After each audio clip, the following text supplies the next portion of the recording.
Cavy Central Guinea Pig Rescue.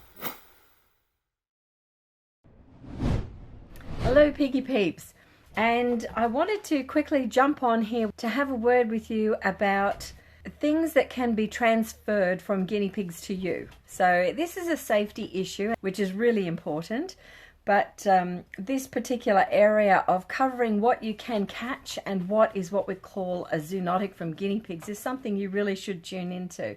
So all animals carry various forms of bacteria and fungal that can be transmitted to humans in various forms, and if something is transmittable, we call that a zoonotic or a zoonosis. So guinea pigs do in fact have one that is very well known, and people call it ringworm. So ringworm is not a worm, it's actually a fungal condition that when you have it, it appears in a circular pattern somewhere on the skin of the body, so you know that you've had that transferred.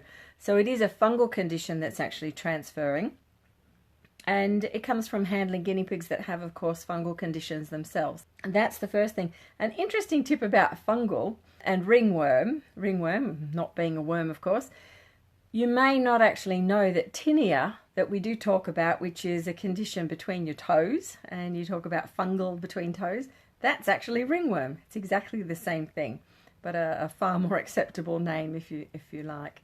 So ringworm is just simply a form of fungal infection, and when you have guinea pigs that have fungal infections, they certainly can transfer to you. So that's the first thing, and that is in fact the main zoonotic that we worry about with guinea pigs. And most people out there would actually say that that's the only zoonotic. Well, I'm here to let you know that that's not actually the case. And as with all animals, you need to be very careful about handling them when they are unwell.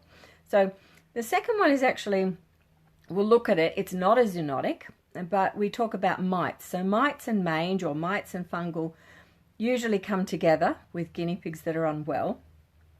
But when we look at mites, they are species specific. So if your guinea pig has mites, those mites are not going to affect you in any way.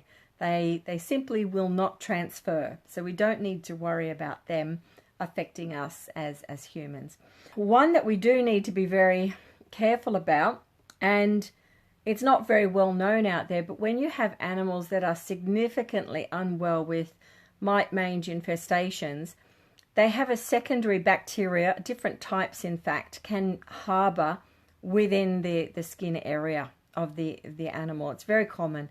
One of those Campylobacteria is a nasty little bacteria that, if it is transferred, will cause intestinal issues. So high temperatures, fevers, a bit like food poisoning, and in fact that's another area that we see Campylobacteria, but guinea pigs can actually harbour that. So there's a particular type called Guinea that, and I hope I've pronounced that right, but that particular one is more common with guinea pigs than with others. So I'm not saying that you need to be concerned with that with your guinea pigs, but certainly when your guinea pigs are unwell, if they do have fungal conditions, be aware that it's not just fungal that we need to be mindful of, but other bacteria. And one thing I would share that really pertains to contact with all animals is hygiene. So if you're practicing really great hygiene standards in terms of touching an animal, holding an animal, and then washing your hands, then you won't need to worry about any of these issues. It applies to cats, to dogs, to birds, to all manner of animals, because there is a whole range of zoonotics out there that can, of course, transfer when we get a bit too close or when there's an overburden of them on the animal. That's a key one to watch out for. With guinea pigs being first pets that people often have, I've seen it time and time again where parents tend to overlook the guinea pigs and the children are playing with the guinea pigs non-stop. And it might actually be that your child has mentioned they're starting to scratch or maybe lose hair. At this point, I'd like, again, to point out that if adults are actually involved in the care of guinea pigs and checking on them regularly, then they can stay on top of any health issues like this so that it doesn't present a problem and ultimately could present a health issue to your children. So it's really the responsibility for all family members when you're interacting with guinea pigs that you are aware of what's going on with their coat, how they're looking, and making sure that they're as healthy as we are. The crux of the matter is practice hygiene and be aware of the fact that you need to look out for them and keep them in a good condition.